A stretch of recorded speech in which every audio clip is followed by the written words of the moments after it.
आज ही Doubtnut app download करें। Doubtnut पर होगा अब आपके सभी मैथ्स, केमिस्ट्री, फिजिक्स और बायोलॉजी डाउट्स का सफाया।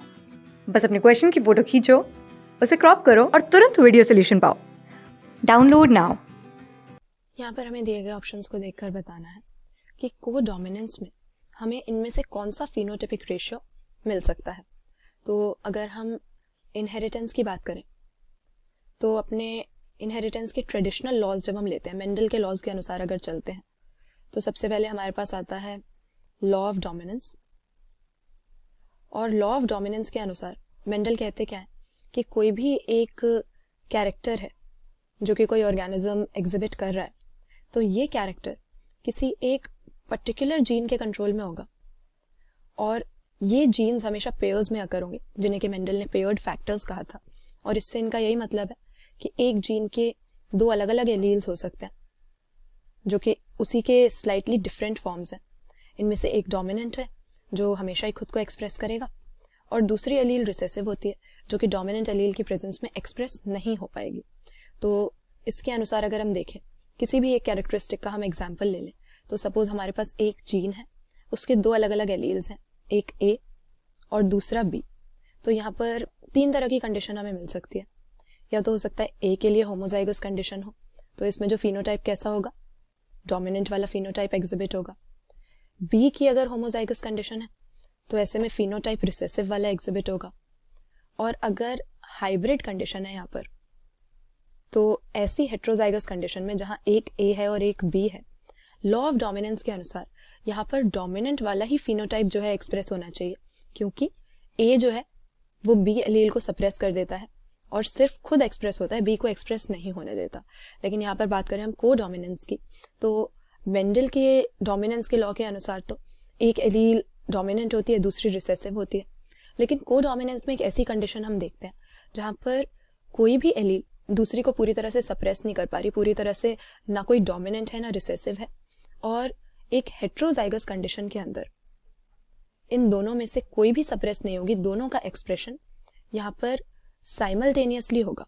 तो ऐसे में अगर हम एक प्योर ए फिनोटाइप वाले प्लांट को क्रॉस करते हैं बी वाले के साथ, तो इस तरह के क्रॉस में हमें हमारी जो पहली जनरेशन मिलेगी, पहली फिलियल जनरेशन, हमारी F1 जनरेशन, उसमें तो एक ही तरह के प्रोजेनी ऑब्टेन हो सकते हैं, सारे के सारे हेट्रोजाइगस होंगे। एक पेरेंट से वो ए वाली एलील रिसीव करेगा, दूसरे पेरेंट से बी वाली रिसीव करेगा। और इस हेट्रोजाइगस कंडीशन में डोमिनेंस के केस में तो अपने इस वाले पेरेंट को रिजेंबल करता, लेकिन यहाँ अगर को डोमिनेंस है, दोनों आपस में बराबर डोमिनेटिंग है एलील्स, तो बी वाली यहाँ पे सप्रेस नहीं होगी और ये ए बी वाले जीनोटाइप के केस में दोनों ही पेरेंट्स को रिजेंबल करेगा। इसके बाद हम जाते हैं अगली जनरेशन पे। तो अगर ये जो हमें F1 जनरेशन में हाइब्रिड्स ऑब्टेन हुए हैं, इन्हें हम आपस में सेल्फ पॉलिनेट कर दें, तो इनकी सेल्फिंग करने के बाद हमें अलग अलग तरह के 3 जीनोटाइप्स ऑब्टेन हो सकते हैं। कुछ तो ऐसे होंगे जिनमें होमोजाइगस ए वाली कंडीशन होगी, फिर कुछ में बी के लिए होमोजाइगस होगा, और 4 में से 2 हमारे ऐसे होंगे जो हेट्रोजाइगोट्स होंगे। तो ये हमें तीनों तरह के जीनोटाइप 1:2:1 के रेशियो में यहाँ पर ऑब्टेन हो रहे हैं। तो अगर यहाँ पे कंप्लीट डोमिनेंस होती तो हम क्या देखते कि इन तीनों का एक जैसा फिनोटाइप हो जाता, डोमिनेंट वाला, और ये अकेला रिसेसिव वाला फिनोटाइप एग्जिबिट करता। तो ऐसे केस में, कंप्लीट डोमिनेंस के केस में, हम फिनोटाइप का क्या रेशियो देखते, 3:1 का रेशियो यहाँ पर मिल जाता। लेकिन क्योंकि यहाँ पे कंप्लीट डोमिनेंस नहीं है, ये ए और बी एलील्स आपस में को डोमिनेंट है, तो इन दोनों में हमें अलग ही एक फिनोटाइप देखने को मिलेगा जो कि दोनों पेरेंट्स को रिजेंबल कर रहा है, ना ए जैसा है ना बी जैसा है, और इसीलिए 3 तरह के अलग अलग फिनोटाइप हमारे पास में आ जाते हैं। और फिनोटिपिक रेशियो भी जीनोटिपिक रेशियो जैसा ही होता है, 1:2:1 का। तो इसी तरह की कोडोमिनेंस की कंडीशन हम ह्यूमन बीइंग्स में भी देखते हैं। ह्यूमन बीइंग्स की जो ABO ब्लड ग्रुपिंग होती है, उसको 3 एलील्स कंट्रोल करती हैं। इनमें से 2 एलील्स जो हैं IA और IB, ये आपस में कोडोमिनेंट होती हैं।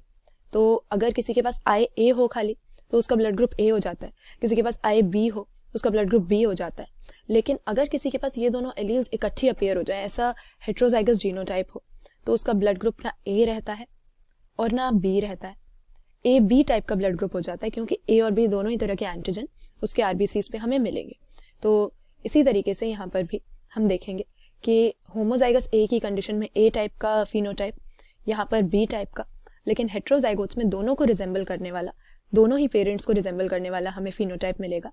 और इसलिए फिनोटाइप का रेशियो एक नॉर्मल कंप्लीट डोमिनेंस में जैसा 3:1 का होना चाहिए वैसा होने के बजाय 1:2:1 का हमें फिनोटाइपिक रेशियो F2 जनरेशन में को डोमिनेंस के केस में मिल जाता है। तो करेक्ट आंसर हम ऑप्शन ए मार्क करेंगे।